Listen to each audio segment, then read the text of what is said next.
أعوذ بالله من الشيطان الرجيم.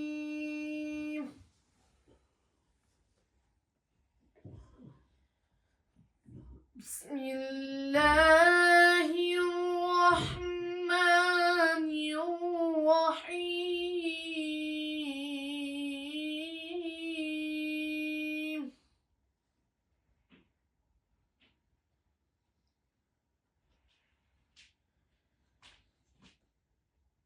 قل أعوذ برب الناس ملك الناس إله الناس من شر الوسواس الخناس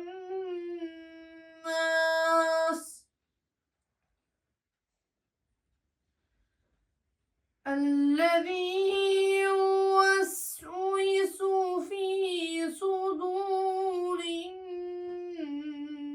الناس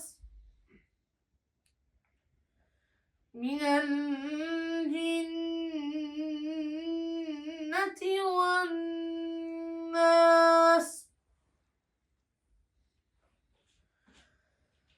بسم الله الرحمن الرحيم.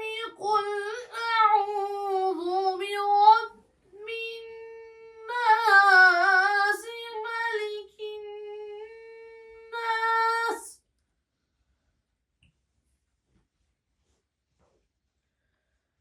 إله الناس من شر الوسواس الخناس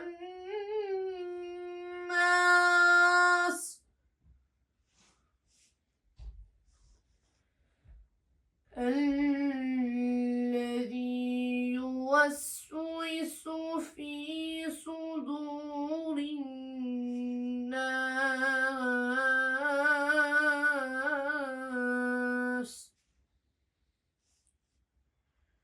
من الجنة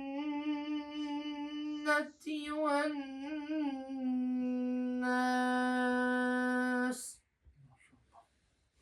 صدق الله العظيم.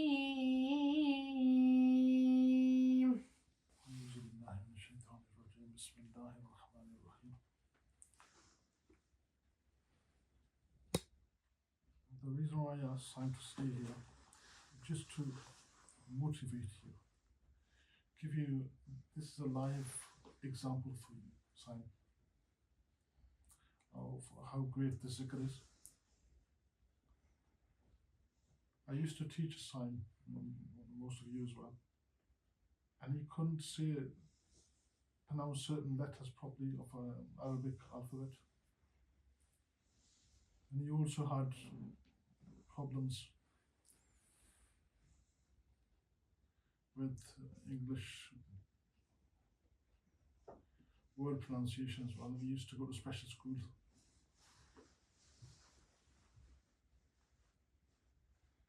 The reason why I'm saying all this to you is just to remind you how great this zikr is and how important it is to stick to it. His mum used to take him to special school every week to get his pronunciations right. So he was struggling quite badly. And his mum would, whenever she spoke to Sakaji or Murshid, she would ask him, she would talk about him to them on his problems. And every time she would speak to Sakaji, and Sakaji would say to her to have patience and it is important that you continue doing zikr. And you'll find that everything will be fine with them.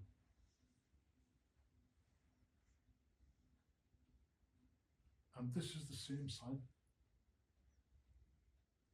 that who once struggled to pronounce Arabic alphabet as well as English alphabet, and you've heard it now.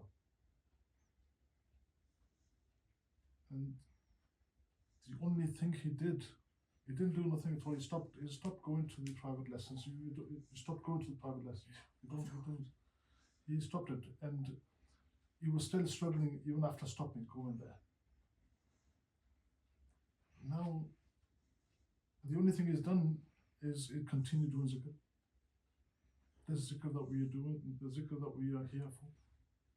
That's all he's did. That's all he's done. And I can't say anything more than, the example that you can see in front of you.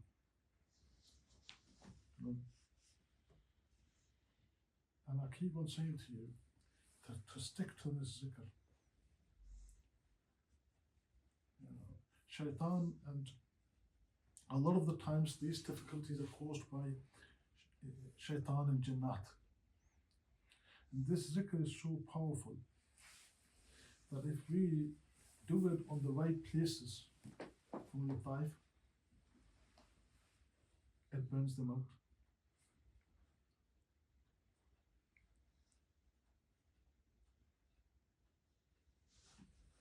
But obviously, as we talked about before, because it burns them out, it's not going to be easy. We can't just sit back and think that it's going to be an easy ride for us. We're not going to have any issues, because they will do everything they can to stop us from doing the zikr. They would put all sorts of thoughts and waswases in our mind, to implant various type of different negativities about the zikr. But what you've got to remember is our zikr is nothing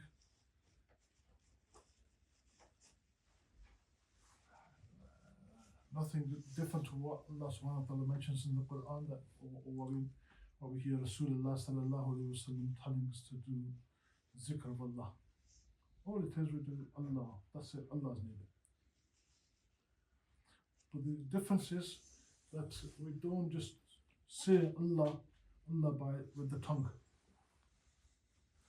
Vast majority of people now do, when they do zikr, they're just doing the zikr with the tongue.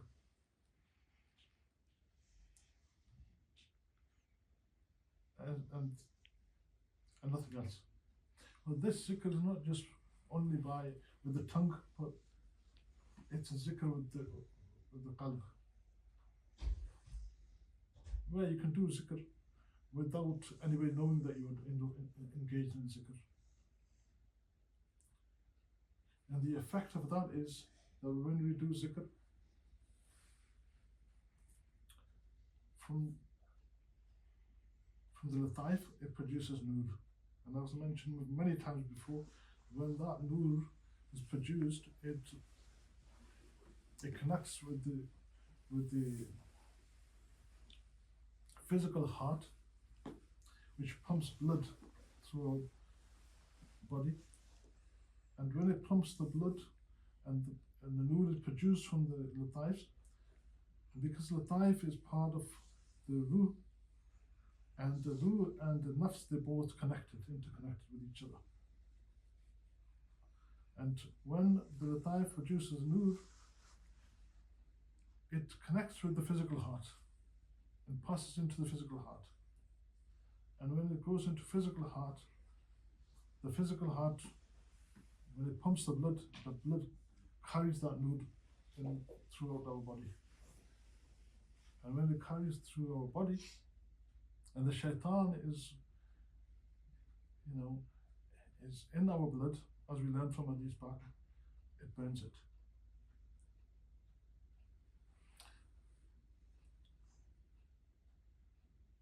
Somebody sent me a message yesterday, somebody who does zikr but he can't come to his mehfil. And he said that when I did zikr, my heart pumped really, really fast, really, and the heart rate was very, very high. And I went to the doctors, and they gave me medications, but that didn't help at all. My heart was pumping really, really high.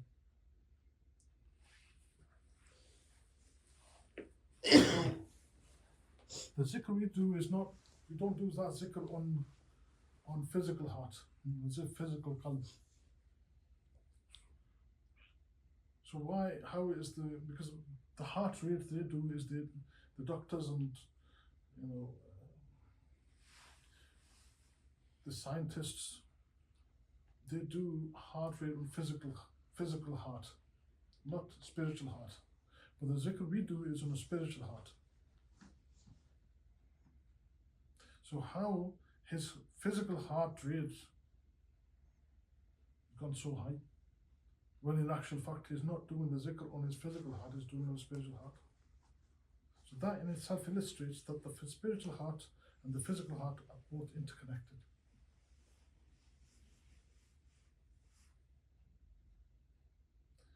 The only advice I gave him to him is to slow down. You know, take it easy. But it's nothing to worry about. So this is a great example.